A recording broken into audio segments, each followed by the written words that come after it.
ప్రభునందు ప్రియమైన సహోదరి సహోదరులారా, ఈ రాత్రికాల సమయంలో మనము దైవ గ్రంథంలో నుండి దేవుని వాక్యాన్ని చదువుకుందాం. 34వ కీర్తనలో మనము మొదటి 7 వచనాలను ఆలోచన చేయడానికి ధ్యానం చేయడానికి దేవుడు కృప చూపించారు. ఈవేళ మనము 8వ వచనమును 9వ వచనాన్ని కూడా చదువుకొని ప్రార్థన చేసుకుందాం. యెహోవా ఉత్తముడని రుచి చూచి తెలుసుకొనుడి, ఆయనను ఆశ్రయించు నరుడు ధన్యుడు. యెహోవా భక్తులారా, ఆయన యందు భయభక్తులు ఉంచుడి. ఆయన యందు భయభక్తులు ఉంచువానికి ఏమియో కొదువ లేదు. ఆయన యందు భయభక్తులు ఉంచువానికి ఏమియో కొదువ లేదు. 14 కీడు చేయుట మాని మేలు చేయుము, సమాధానము వెదక దాన్ని వెంటాడుము. యెహోవా దృష్టి నీతిమంతుల మీద ఉన్నది. నీతిమంతులు మొరపెట్టగా యెహోవా ఆలకించును. విరిగిన హృదయము గలవారికి యెహోవా ఆసన్నుడు. నలిగిన మనస్సు గల వారిని ఆయన రక్షించును. ప్రార్థన చేద్దాం. దయగల తండ్రి, ప్రేమగల ప్రభువా, మీకు స్తోత్రములు. ఇంతకాలము మీ కృపలో మమ్మను కాపాడి భద్రపరచినందుకు స్తోత్రము. మా ప్రభువా, దేవా, మేము నిష్ప్రయోజకులం. మా ప్రభు, మేము ఈ లోకములో బ్రతుకు చూడగా మీరు చేసేటువంటి ఆశ్చర్య కార్యాలు, అద్భుత కార్యాలు మా ఊహకు అందనివి. ఈ రాత్రి వేళ మీ బిడ్డలు మీ సహాయాన్ని కోరి మీ వైపు తింగు చూస్తుండగా కనికరం చూపండి. సుజాతమ్మ గారికి, శ్రీనివాసరావు గారికి మీ సహాయం దయచేయండి నాయన. వారి బిడ్డ విషయంలో కృప చూపించండి. ఇందు విషయమే చదవడం వాక్య భాగమును దీవించండి. మా అందరితో మాట్లాడమని, మా కొరకై మీ వాక్యమును పంచిపెట్టమని, మనుషుని మరుగు చేయండి. మీ నామమునకు మహిమ, దేవుని కుటుంబానికి దీవెన, మా ఆత్మీయ జీవితాలకు క్షేమము కలిగించమని క్రీస్తు యేసు ఘనమైన నామమున ప్రార్థన చేస్తున్నాము తండ్రి, ఆమేన్. ప్రభువునందు ప్రియమైన సహోదరులారా, సహోదరులారా,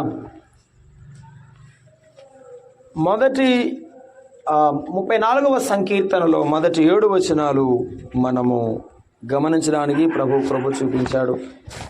మన సంతోషానికి, మన అతిశయానికి, మన సంకీర్తనకు కారణం మన ప్రభువే.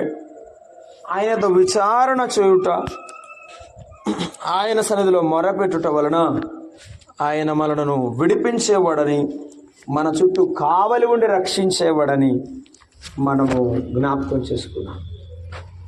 దావీదు మరొక మాటను ప్రస్తావిస్తున్నాడు. ఏమిటంటే, యెహోవా ఉత్తముడని రుచి చూచి తెలుసుకోండి అన్నాడు.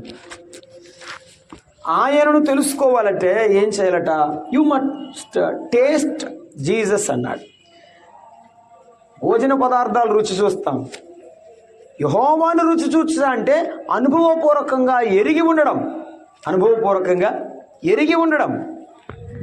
ఆయనను అనుభవపూర్వకంగా మనము ఎలాగున ఎరిగి ఉండగలం?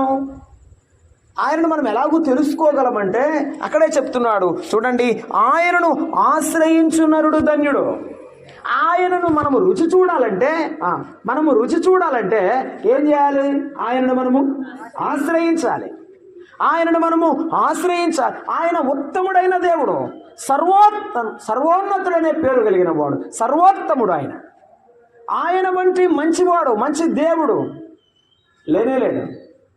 అందుకే ఆయన ఉత్తముడని మీరు రుచి చూడాలంటే మీ ప్రతి పరిస్థితుల్లో ఆయనను ఆశ్రయించాలి.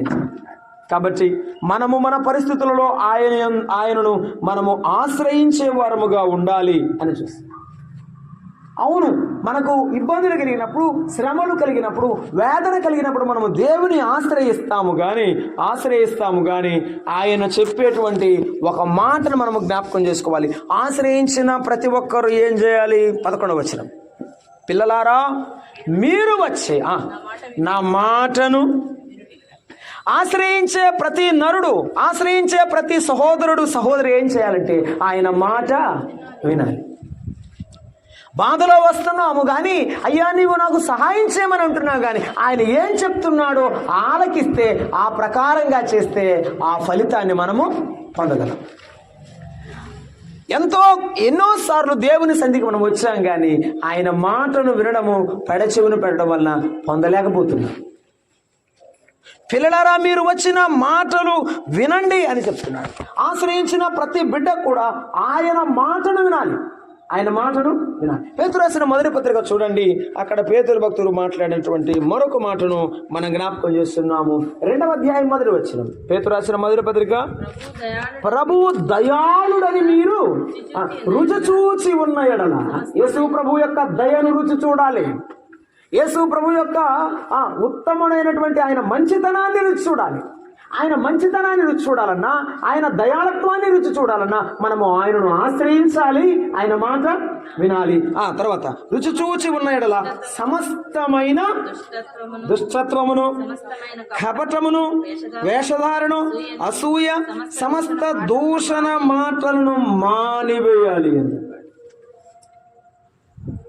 సమస్తమును పాపమును మానివేయాలి, కొత్తగా జన్మించిన శిశువులను పోలిన వారే అన్నారు. వింటున్నారా? ఇద్దరు చిన్న బిడ్డలు ఆట ఆడుకుంటున్నారు అనుకోండి, ఆ చిన్న బిడ్డలకి వస్త్రాలు కూడా ఉండవు సరిగా, ఏదో ఒక చిన్న నిక్కర వేసుకుంటారు.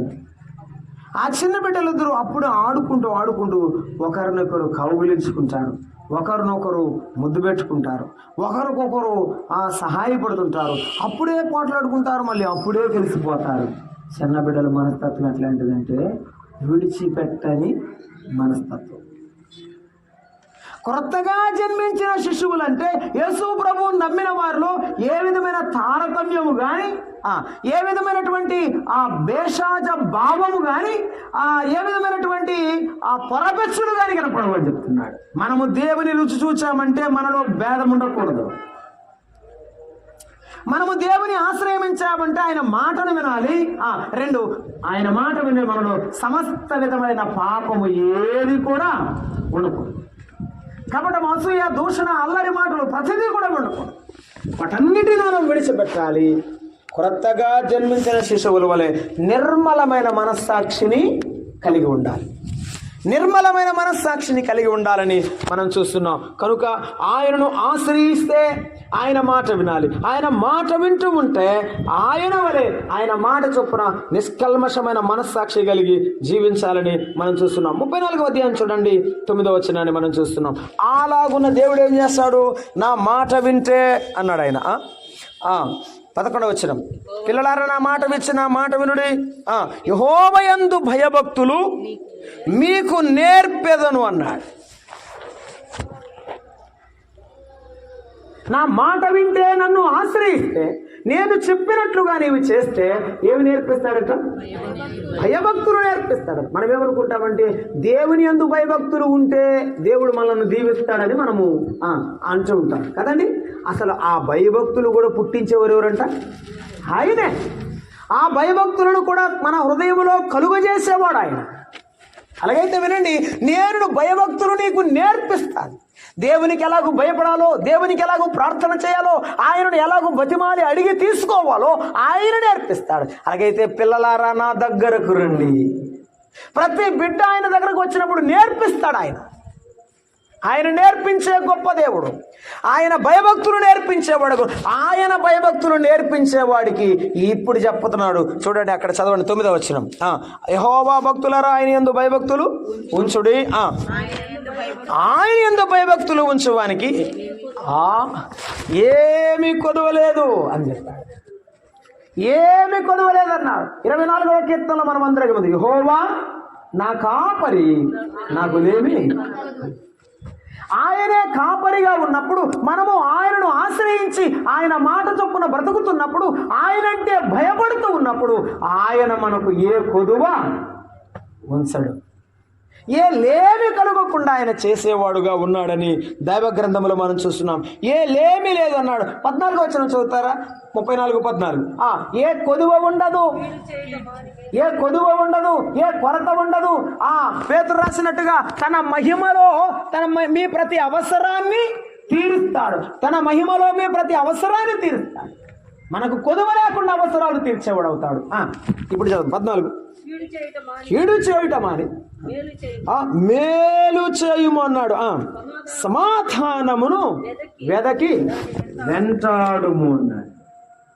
దేవుడు నీకు ఏ కొదువ లేకుండా చేసినప్పుడు, నీకు ఏ కొదువ లేదు కదా, ఏ ఇబ్బంది లేదు కదా, లేనప్పుడు నువ్వేం చేయాలి? మేలే చెయ్యాలి, సమాధానమే వెతకాలి.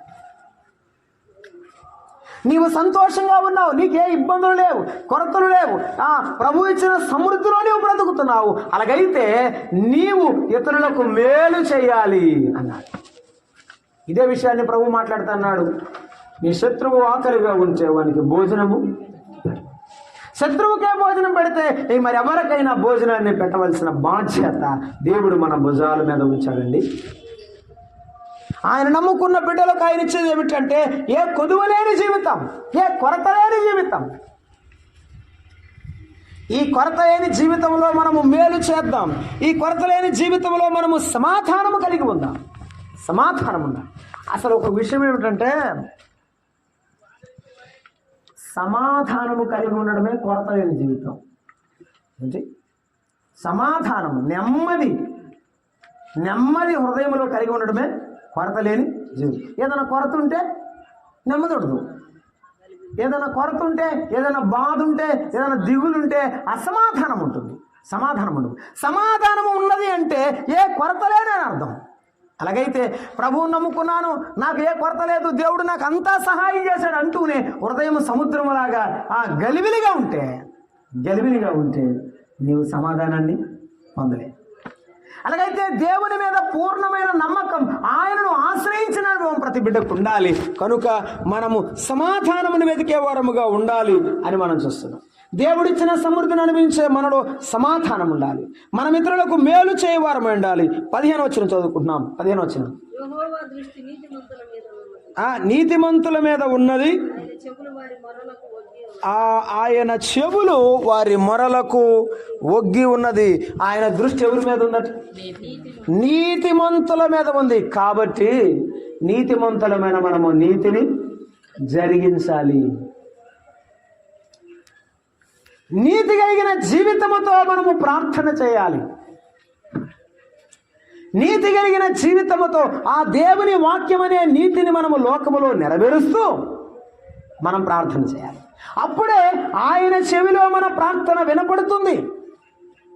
లేకపోతే యెషయా గ్రంథం 59వ అధ్యాయం 1వ వచనం చెప్పాడు కదా, విననేరకబడినట్లు ఆయన చెవులు మందముగా లేదు, రక్షింపనేరకైనట్టు ఆయన హస్తములు కురుచా. ఈ పాపములు నీకును దేవునికి అడ్డముగా వచ్చాను కనుక ఆయన వినడం లేదు అని చెప్పారు. అలాగైతే దేవుడు వినడానికి సిద్ధమే, కానీ వినదగినటువంటి జీవితం మనలో ఉండాలి. వినదగిన జీవితం ఉన్నప్పుడు దేవుడు మన మాట వింటాడు, మన ప్రార్థన ఆలకిస్తాడు. అలాగైతే ఈ రాత్రి వేళ దేవుని మాటలు ఆలకిస్తున్న మనము దేవుడు మనకు కొదువలేని జీవితం ఇవ్వడానికి ఆయన మాటను పట్టుకొని మనం ముందుకు వెళ్ళాలి. ఆయన మాట వింటూ ఆయనలో భయభక్తులు కలిగి ఉంటే దేవుడు ఏ కొదువ లేకుండా చేయగా మనము మేలు చేయుతూ ఇతరులకు మేలు చేస్తూ సమాధానము కలిగి జీవిస్తూ నీతి కలిగిన జీవితం మన మనసులో ఉండేటట్టుగా మనము ఉండాలని జ్ఞాపకం చేసుకుంటున్నాం. 16-17 కూడా చదవండి. 34వ అధ్యాయము 16-17 వచ్చి దుష్క్రియలు చేయు వారి జ్ఞాపకమును భూమి మీద ఉండకుండా కొట్టువేటకై యెహోవా సన్నిధి వారికి విరోధముగా ఉన్నది. నీతిమంతులు మొర్రపెట్టగా ఆయన యెహోవా ఆలకించును వారి శ్రమలన్నిటిలో నుండి. కాబట్టి నీ నీతి కలిగిన జీవితంతో నీవు ప్రార్థన చేయుము.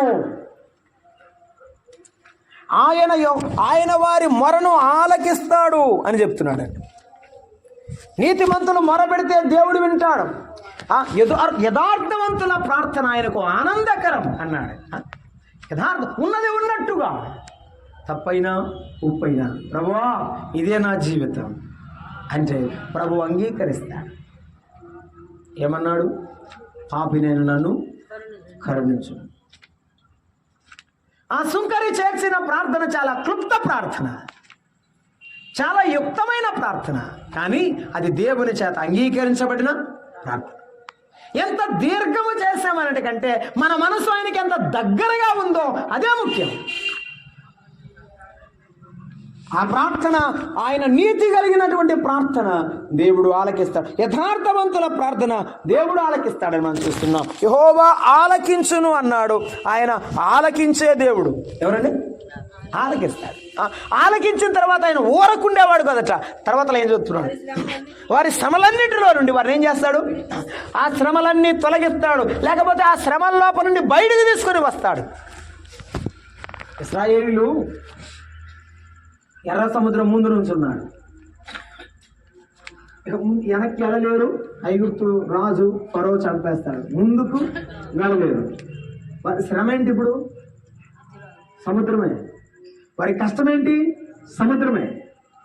దేవుడు సముద్రము లేకుండా చేశాడా?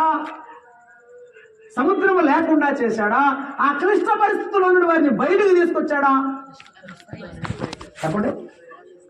ఈ సముద్రం ఇక్కడ లేకుండా కంటే కూడా జరుగుద్ది, కానీ ఆయన దానిలో నుండి బయటకు తీసుకుని వచ్చాడు. ఎటువంటి పరిస్థితుల్లోనైనా తన బిడ్డలను బయటకు తీసుకురాగలిగిన గొప్ప దేవుడని ఆ ప్రజలందరూ తెలుసుకొని దేవుని పట్ల నమ్మకంగా తాము బ్రతుకు కాలం అంతా ఉంటారని ఆ కష్టాల్లో కూడా దేవుడు ఆ సముద్రం నుండి బయటికి తీసుకుని వచ్చాడు. 6 నెలల మీద తీసుకొచ్చాడు.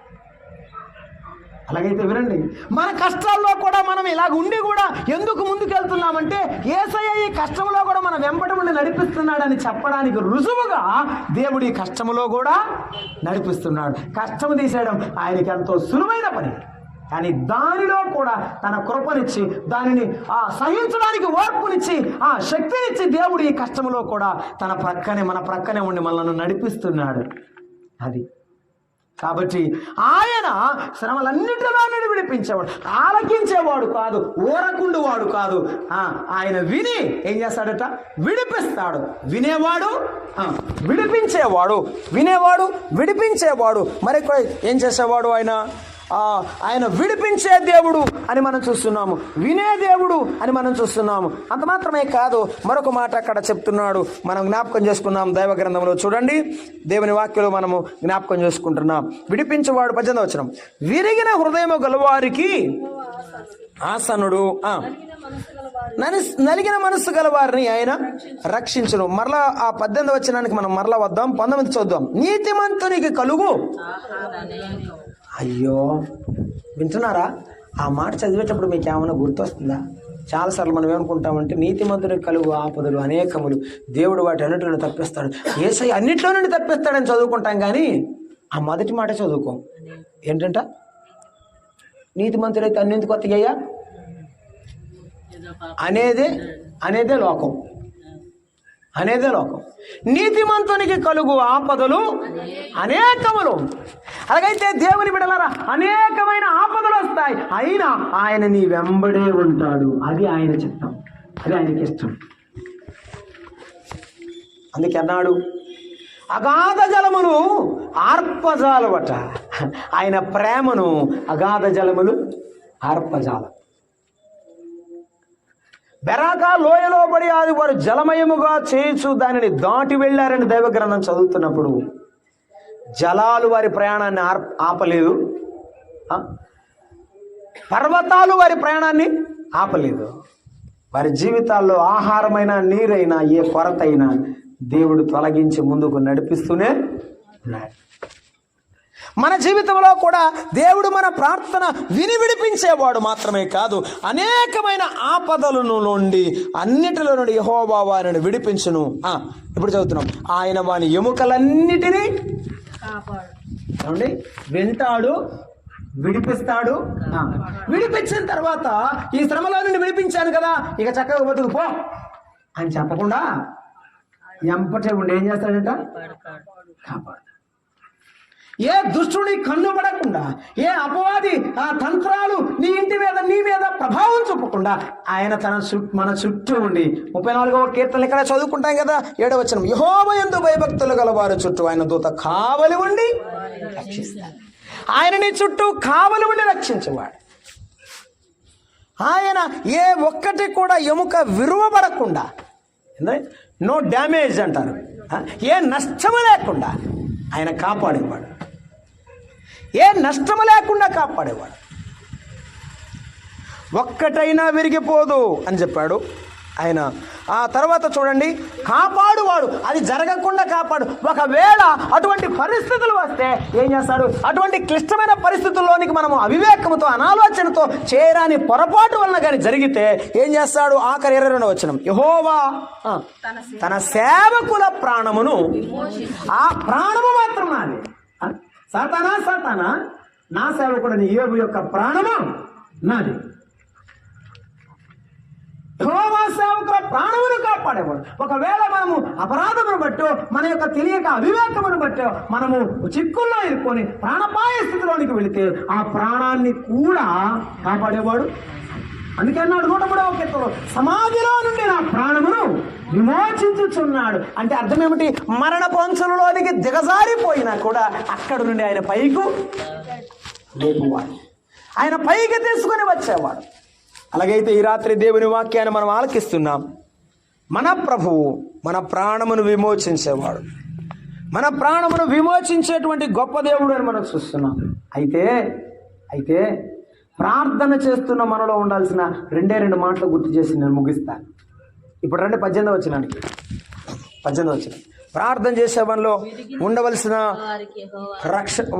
విశేషమైన లక్షణం ఏంటంటే, విరిగిన హృదయము గలవారికి యెహోవా ఆసన్నుడు, నలిగిన మనస్సు గలవారిని ఆయన రక్షించను. విరిగిన మనస్సు ఏంటి? విరిగిన మనస్సు ఆయన దగ్గరగా ఉంటారట. నేను సందర్భం గుర్తు చేస్తానంతే. యాకోబు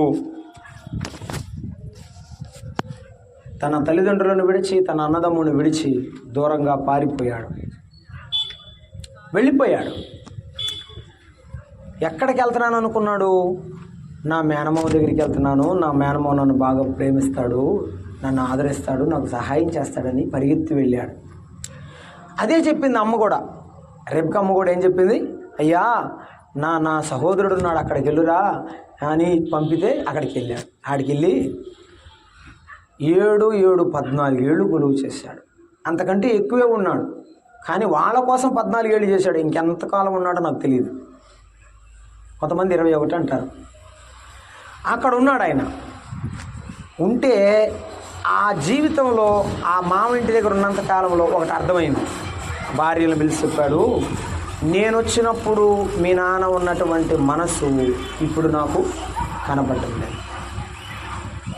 అంటే తృప్తి ఉందా? ఏ మామ ప్రేమిస్తాడని వచ్చాడో ఆ మామ దగ్గర ఏం లేదు, ప్రేమ లేదు, తృప్తి లేదు.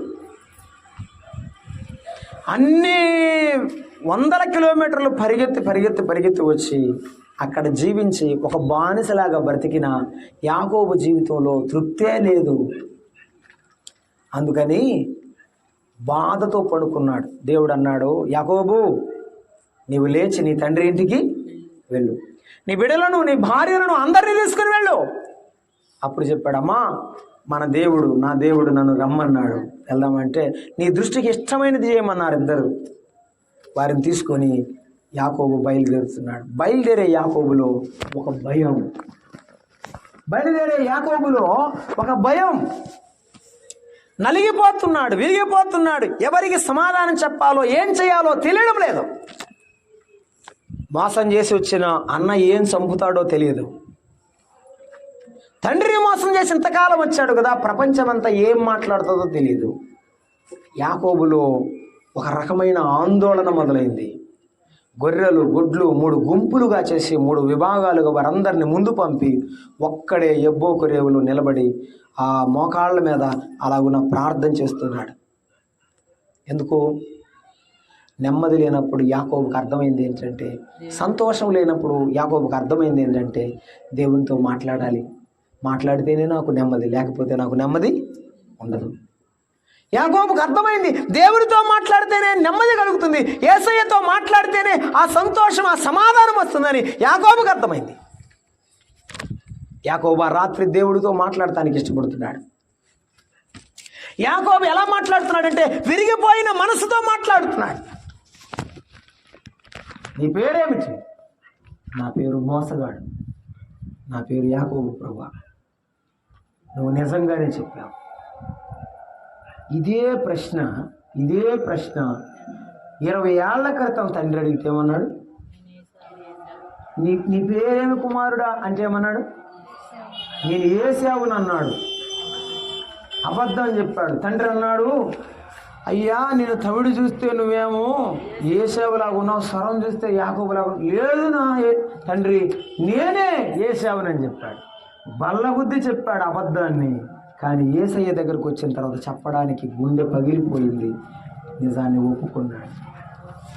విరిగిన మనసు ఎప్పుడు వస్తుందంటే ఉన్నదానిని యేసయ్య ఎదుట ఒప్పుకున్నప్పుడే.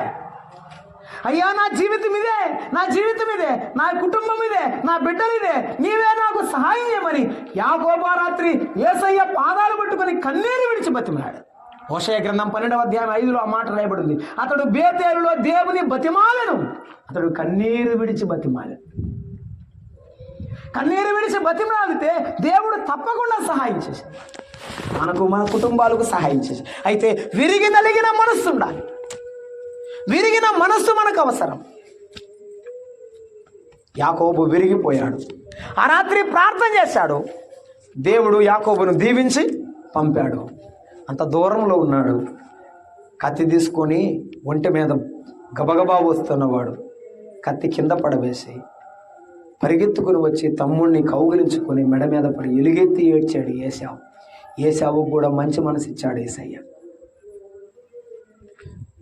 నీవు నేను ప్రార్థన చేస్తే శత్రువు కూడా మంచి మనసు ఇస్తాడు. శత్రువు హృదయాన్ని కూడా దేవుడు మార్చివేస్తాడు. యాకోబులో ఆందోళన పోయింది, సంతోషం మిగిలింది. అన్న ఈ ఆస్తి అంతా తీసుకో అని కానుకగా జ్యేష్ఠత్వం తీసుకొని తప్పు చేశాను, ఇంతకంటే ఏమిస్తాను, ఇది తీసుకోమనంటే ఏసేమన్నాడు, నాకొద్దు పో. యాకోబు ఆస్తి యాకోబు దగ్గరే ఉండిపోయింది. ప్రార్థనతో దేవుడు ప్రతిఫలం ఇచ్చాడు, పరిస్థితులు మార్చేశాడు.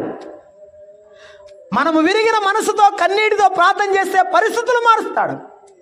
ఆయన పరిస్థితుల మీద ప్రభావం చూపే దేవుడు కాబట్టి ఆయన పాదాలు పట్టుకుంటే పరిస్థితులు మారుస్తాడు. యాకోబు పరిస్థితి మార్చాడు. మనకు కావాల్సిందల్లా ఒకటే, విరిగి నలిగిన మనసు. విరిగి నలిగిన మనసు, కన్నీటితో కూర్చున్న ప్రార్థన అవసరం. చాలాసార్లు కన్నీరు గాచకుండా మనం ప్రార్థన చేస్తున్నాం, కాకతాళీయంగా ప్రార్థన చేస్తున్నాం, అయినట్టుగా పోయినట్టుగా ప్రార్థన చేస్తున్నాం. అందువల్ల మనం ఫలం పొందలేకపోతున్నాం. మన ప్రార్థనలో ప్రభావాన్ని మనమే అనుభవించలేకపోతున్నాం. యేసు ప్రభు మన మనసును తాకిన అనుభవం కలగడం లేదు. కొన్నిసార్లు ప్రార్థన చేస్తే మనసంతా ఎంతో తేలికపడుతుంది, సంతోషం వస్తుంది, ఆనందం వేస్తుంది. యేసయ్య నా పక్కనే ఉన్నాడు, ఆహా నా దేవుడు నాతో ఉన్నాడని ఆనందం కలుగుతుంది. కొన్నిసార్లు ఆ స్పృహ ఉండదు. ఎందుకని? ప్రార్థన కూడా అట్లే ఉంటుంది కాబట్టి. అందుకన్నాడు విరిగిన వారికి ఆయన, విరిగిన హృదయం గల వారికి ఆయన ఆసన్నుడు అని చెప్పాడు. నలిగిన మనస్సు అన్నాడు. ఏమండి, విరిగిపోయేది చాలా కఠినంగా ఉంటుంది. ఏముంటుంది? ఏం చెప్పాలి, ఏం విరగదీస్తే బాగా పెడుసుగా ఉండేది తొందరగా ఇరిగిపోద్ది. బాగా గట్టిగా ఉండాను అని అనుకుంటుంది కానీ అది గట్టిగా ఉండదు. కానీ గట్టిగా ఉన్నప్పుడు ఇరిగిపోద్ది. కొంతమంది పెంకి మనుషులు ఉంటారు. అంటే పెంకి మనుషులు అంటే మొండోళ్ళు ఉంటారు. మొండోళ్ళు ఉంటారు చూడండి. ఆ మొండి మనుషులు ఏం చేస్తారంటే వాళ్ళ హృదయం కరిగే వరకు కూడా చాలా రిజిడ్గా అంటారు చూడండి, స్ట్రిక్ట్గా నిలబడ్డట్టు ఉంటారు. ఒకసారి మనసుకు తాకగానే చిన్నపిల్లోళ్ళకి ఏడ్చేస్తారనమాట. అలాంటి మనసు వస్తే యేసయ్య ఒడిలో కూర్చోబెట్టుకొని ఆదరిస్తాడు. విరిగిన హృదయము గల వారికి ఆయన ఆసనుడుగా ఉంటాడు. నలిగిన మనసు అంటే ఎన్నో వ్యాధులు శ్రమల మధ్య పుట్టుబెట్టాడుతున్నప్పుడు ఏం చేయాలో అర్థం కాకుండా యేసు ప్రభు వారు చెప్పారు, నలిగిన రెల్లును ఆయన విలువని, ఆయన విలువని వాడు. నలిగిపోయిన వారిని ఆయన ఇంకా నలిపేవాడు కాదు, విరిగిపోతున్న వారిని ఇంకా విరిచేవాడు కాదు ఆయన. మనం నలిగిపోతే యేసయ్య చూస్తూ నవ్వేవాడు కాదు, నవ్వేవాడు సాతాను, కానీ మనకు సహాయం చేసేవాడు యేసయ్య. కాబట్టి దావీదు వలె మనము విరిగిన మనసుతో ప్రార్థన చేద్దాం, నలిగిన మనసుతో వేడుకుందాం. యేసు ప్రభువారు ప్రార్థన చేశాడు. ఆయన గెత్సేమనే వనములో హృదయము వేగన చెందినంతగా ఆయన ప్రార్థన చేశాడు. ఆయన సిలువలో శ్రమ పడుతున్నప్పుడు ఒక మాట నాకు బాగా ఇష్టమైంది. ఆయన హృదయము అంతరంగము మైనములే కరిగిపోయింది. ఆయన హృదయము కరిగిపోతున్నప్పుడు అక్కడ ఉన్నటువంటి సిలువ దగ్గర ఉన్న ప్రతి స్త్రీ, ప్రతి పురుషుడు ఏడవని వారు లేరు, దుఃఖపడని వారు లేరు. ఆయన మనందరి కొరకు దుఃఖాన్ని అనుభవించాడు. మన బిడ్డల కొరకు దుఃఖంతో మనం ప్రార్థన చేయవద్దా? యేసయ్యా, నా బిడ్డలు నేను సంపాదించుకోవడం నాకు శక్తి దయచేయి, నా కుటుంబాన్ని నేను సంపాదించుకోవడం నాకు సహాయం దయచేయమని ఏడ్చి కన్నీరు గాచి ప్రార్థన చేయవద్దా? నీ ప్రార్థన నీ బిడ్డలకు రక్షణ వంటిది, ప్రాకారం వంటిది. నీ ప్రార్థన నీ భర్తకు కాపుదల వంటిది. ఎప్పుడు ప్రార్థిస్తావో అప్పుడు నీకు బలం, నీ ఇంటికి బలం. దావీదు ఇంటికి బలం ఏంటంటే ప్రార్థన. దావీదు వెళ్ళిపోయిన తర్వాత కూడా దావీదు సింహాసనం మీద తన కుమారుడైన సొలొమోను నిలబెట్టడం దేవునికి ఇష్టం. దేవునికి ఇష్టమైంది కాబట్టి సొలొమోను కోరుకుని దేవుడు సహాయం చేశాడు. నేను మరలా గుర్తు చేస్తాను, యెహోవా ఉత్తముడని రుచి చూడాలంటే ఆయనను ఆశ్రయించాలి. ఆయనను ఆశ్రయించిన మనం ఆయన మాట వినాలి. ఆయన మాట వింటున్న మనము ఆయన నేర్పేటువంటి భయభక్తులను ఎల్లప్పుడూ కలిగి ఉండాలి. అలాగూ కలిగి ఉన్నప్పుడు దేవుడు ఏ కొదువ లేకుండా చేస్తాడు. అప్పుడు ఇతరులకు మనం మేలు చేయాలి, ఇతరులకు సమాధానమును కలిగి మనము జీవించాలి. అలాగూ జీవిస్తుండగా మనకు శ్రమ కలిగినప్పుడు మనము మొర్రపెట్టాలి. మొరపెట్టిన మనలను ఆయన మన ప్రార్థన వింటాడు, విడిపిస్తాడు. మనలను ఆయన ప్రతి శ్రమలో నుండి బయటకు తీసుకొని వస్తాడు. ఒకవేళ మన ప్రాణము చిక్కుకుంటే మన ప్రాణాన్ని కూడా కాపాడువాడు. కాబట్టి ఎల్లప్పుడూ ఆ ప్రభు సన్నిధిలో విరిగి నలిగిన మనసుతో ప్రార్థన చేస్తూ ప్రభు నామాన్ని గణపరుద్దాం, ప్రభు సహాయాన్ని పొంది ప్రభువును మహిమపరుద్దాం. అలాగూ చేటుకు పరిశుద్ధాత్ముడు సహాయం చేయరుగాక. ఆమేన్. ప్రేమగల తండ్రి, దయాళుడా, మీకు స్తోత్రములు. ఈ రాత్రి వేళ మీరు మాకు ఇచ్చిన మీ సన్నిధి భాగ్యమును బట్టి స్తోత్రములు. మీ సర్వ సమృద్ధి అయిన మీ కృపను బట్టి శ్రీనివాసరావు గారు, సుజాతమ్మ గారిని బట్టి ఆయన దీవించారు. వారి కుమారుడు మనోజ్ గారు ఆహ్వానిస్తున్నాం. ప్రభువా, మీ అందు భయభక్తులు ఉంచి మీ మాట విని మిమ్మల్ని ఆశ్రయించి అయ్యా ఆరోగ్యం, ఆనందం, ఆత్మరక్షణ పొందడానికి సహాయం చేయండి, దాన్ని చూపించండి. పాప సునాయనను దీవించండి, భవిష్యత్తులో మీకు అనుగ్రహించండి. వారి ఇంటి చుట్టూ మీకు కంచె వేయండి. ఆర్థికపరమైన ఇబ్బందులను తొలగించండి. గృహాన్ని నిర్మించుకోవాలి, ముందుకు వెళ్ళాలి, దయ చూపించండి. అన్నిటిలో మీ నామానికి విజయాన్ని దయచేయండి. మనోజ్ రాకపోకలు తోడుగా ఉండండి ప్రభువా. డాక్టర్లకు మంచి జ్ఞానం దయచేయండి. చక్కని ఆరోగ్యముతో నిలిచి మిమ్మల్ని మహిమపరచడానికి సహాయం చేయండి. ఈ రాత్రి మాతో మాట్లాడిన మీ మాటలకు నీరు కట్టి ఫలింపు దయచేయండి. యేసు ప్రభువు నామమున వేడుకుంటున్నాను తండ్రి. ఆమేన్. అందరికీ